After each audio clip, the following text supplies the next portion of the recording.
તો જુઓ, જ્ઞાનીબેનનો ફાઇનલી જવાબ સામે આવી ગયો, જેમાં તેમને કહ્યું છે કે જે ડીજે પર પ્રતિબંધ લગાવવામાં આવ્યો છે તેમાં હાલ કોઈ જ ફેરફાર જોવા નહીં મળે અને જે પણ કરવામાં આવ્યું છે, ડીજે પર જે પ્રતિબંધ લગાવવામાં આવ્યો છે તે સમાજનો વિચાર કરી અને કરવામાં આવ્યું છે અને પહેલાના સમયે જો લગ્ન પ્રસંગ કે પછી ગણેશ સ્થાપના કે કાંઈ જ પણ લઈ લો, કોઈ પણ શુભ પ્રસંગ હતો તો પહેલા ઢોલવાળાઓને બોલાવવામાં આવતા હતા, પણ જેમ જેમ જનરેશન ચેન્જ થઈ તેમ તેમ ન્યૂ અપડેટ એટલે કે ડીજે વાળાઓ આવ્યા અને જેમ ડીજે વાળા આવ્યા તો કોઈ ઢોલવાળાઓનું ઓર્ડર નહોતું એ કરતો, તો ત્યારે તે ઢોલવાળાઓએ એવું નથી કીધું કે અમારા પેટ પર લાત મારવામાં આવી છે,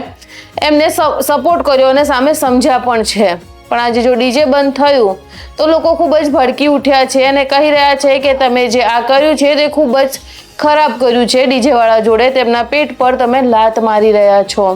જેમાં જ્ઞાનીબેનનું કહેવું એ પણ છે કે જો ડીજેનું જે વોલ્યુમ છે જેના કારણે આજે ઝાડ પર રહેતા પક્ષીઓ લઈ લો કે નાના બાળકથી લઈ વૃદ્ધ લઈ લો, તેમના હાર્ટબીટ મગજ પર ખૂબ જ ખરાબ અસર પડે છે અને ઘણી વખત તો એ પણ જોવામાં મળ્યું છે કે લોકોને હાર્ટ એટેક જેવી પણ તકલીફો સામે આવી છે। અમુક લોકોને શ્વાસ લેવામાં પણ દિક્કતો થવા લાગી છે, કેમ કે તે ડીજેનું વોલ્યુમ એટલો ફાસ્ટ હોય છે અને અમુક વખત તે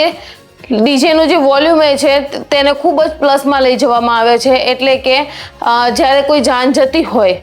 તો તેનો વોલ્યુમ ખાલી જે જાનના લોકો હોય તેને સંભળાવવા માટે નહીં, પણ આજુબાજુના ઘરોમાં જે વાસણો પણ ખખડવા લાગે છે। તો આ ડીજેના કારણે સાઉન્ડ પોલ્યુશન તો થાય છે, પણ તેની સાથે સાથે ઘણી ખરી બીમારીઓ પણ ઊભી થઈ રહી છે।